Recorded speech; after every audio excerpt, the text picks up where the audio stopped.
Hi guys and welcome back to TomTalks. Make sure to like, share, subscribe, comment, all that good stuff. And today we are reviewing the final of the Album of the Year contenders at the BRITS Awards, Dua Lipa's Radical Optimism. Now this is Dua Lipa's third album, which follows Future Nostalgia, which was a very successful album, was nominated for the Mercury Prize, won Best Album at the BRITS Awards the year it was nominated. It won a Grammy for Best Pop Vocal Album. There was a lot of love for that album. I think Dua was at the peak of her powers with that album, had a lot of fantastic songs on it. And in between the release of that album and this album, you know, we've got Cold Heart, the Elton John collab, Sweetest Pie with Megan Thee Stallion, which I don't think quite worked out, Potion, another collab with Calvin Harris, which I think went over quite well. And then, of course, Dance the Night from the Barbie soundtrack, which was a huge single, did really well, got Grammy nominations, etc. And Radical Optimism came and it kind of went, in a way. I found myself and a lot of critics were very middling on the record. I think it was an album that people didn't take to necessarily. I think it did decently sales-wise, but like no Grammy nominations. Outside of the Brits, I've not seen many others talking about it per se, but like Dua Lipa has got, you know, Album of the Year, Artist of the Year, Best Pop and Best Single for Training Season nominations. And yeah, when I originally heard this record, I was just a bit sort of with it. I just felt like it didn't really do too much for me. Some songs were good, some songs were not great. And I think Dua, maybe because this record didn't initially for me didn't quite have the sort of appeal and the energy of a Brat or the emotion of Hit Me Hard and Soft or the Chapel Roan record or the sassiness and fun of, say, Sabrina Carpenter's new record. Maybe that's why it didn't stand out to me. But I've got back to this record and my thoughts have changed on it. I still think I prefer Future Nostalgia, and I still have some issues with the record, but I think overall this is a good album. And I think thematically it works. I think a lot of the songs on here work, but let's get into it. So End of an Era is the opening track. It's got this very shiny, bright feel to it with the synths and the bells coming in on the second verse, the groovy guitars. It did feel a bit like a leftover from Calvin Harris's Funk Wave Bounces Volume 2. Got a summertime feel to it. But I've got to say, the songwriting on here is really basic. Hey, and I said, hey, what's your name? Like, I know that's picking out one line, but there's a lot of lines on here where I'm just sort of like, yeah, okay. Like, come on, Dua, you could do better songwriting than that. And she does on the record. It doesn't have that pizzazz, this track. And the singy, rappy bit is like, as well. I don't know, it's not a great start to the record for me. It's about, you know, a relationship has ended, a new one is beginning. I just think Dua could have put it across in a much more interesting way. I think the production itself is fine, but it doesn't do too much for me either, to be quite honest. We then get Houdini, which feels like the remnants of that Future Nostalgia era with the disco influence and the groovy guitars and the blaring synthy keyboards. It's a catchy song.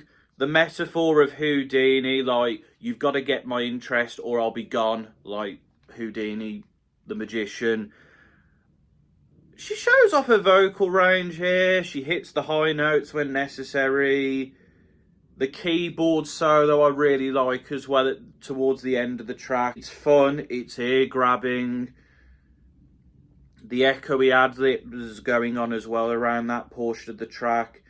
And then at the end when the the electric guitar comes in, I do enjoy this track, but like, I don't know, there's just something about it where I'm kind of like, I enjoy this, but it's not something I'm going to listen to over and over again. It works as a single, and I think it works in the context of the album, but I don't know. I instantly end up comparing this to like Don't Start Now, which felt much more epic. It felt much more like a lead single. Yeah, I like the track, but it just doesn't have that oomph to it that I think it should do. We then get Training Season, which has got this bouncy drum beat and the strum guitar. The instrumental does its job. It allows Dua to sort of take center stage. She's questioned who's right for her. Then it builds up to the chorus where Dua sort of goes, training season's over. I've met some people who are not great people. I want to find the one now. And she sings it with passion. You can tell that this is something she was genuinely going through at the time. I like the storytelling element to it. I think it's a good track again, but the beat just, I don't know, it's missing a bit of that pizzazz. It's a good single. It works. I like it. But again, like Houdini, it just feels like it's just missing something, you know? These Walls is the first time on this record I'm like, okay. It's got this like ballady, strummed summer guitar sound, kind of like you're on a beach somewhere. There's energy in the guitar, there's more energy in the performance. It's a fading love. They know that needs to break up. She uses the metaphor of if the walls could talk, they'd tell us you guys need to like end it. Which is I like the reference and the metaphor there. It works well. The chorus is catchy. She hits the high note. She shows passion.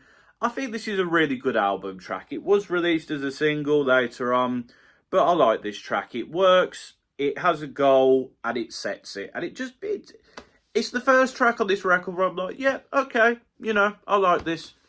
I don't think I liked this originally. I thought it was fine, but it has grown on me. We then get French Exit, which has this energetic Spanish guitar. There's the drums in there.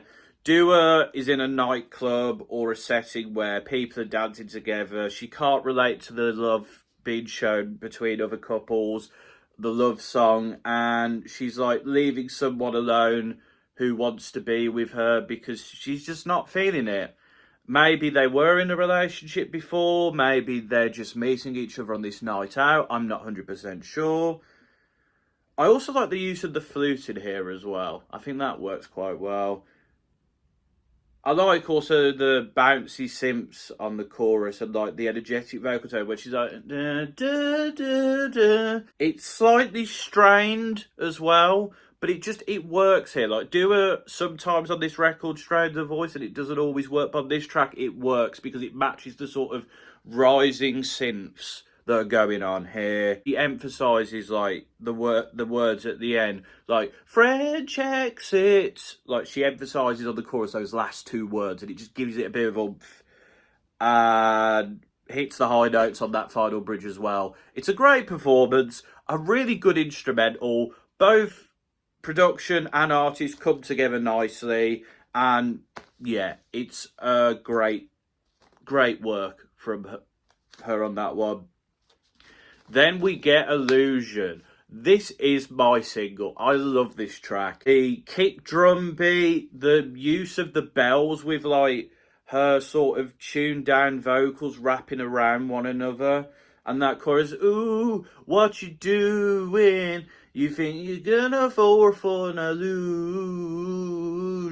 And then the bells come in. I love that. That's my jam, man. That goes off. It's hard. It's just piano as well. The track's just basically like, I'm not gonna fall for your shtick anymore. I've seen it before. Like, go away. The track's got pizzazz. It's fun. There's energy. Yeah, it slaps, man. The track slaps. Falling Forever is another one of the tracks here where I'm a bit like, it's the drum beat and the synths are quite fast paced and the singing is quite fast paced and she holds the high notes, but she strains her voice, and it just, I don't know. I don't really vibe with it. And like, she's questioning how long this will last. Like, the love she's in. I don't know. It just doesn't work for me, this track. There's just, yeah, the straining vocals, the instrumental doesn't quite click with me. It's a weaker moment on the record. And the final moment on the record where I'm a bit like, is Maria, which I like the concept of like this person who is still present.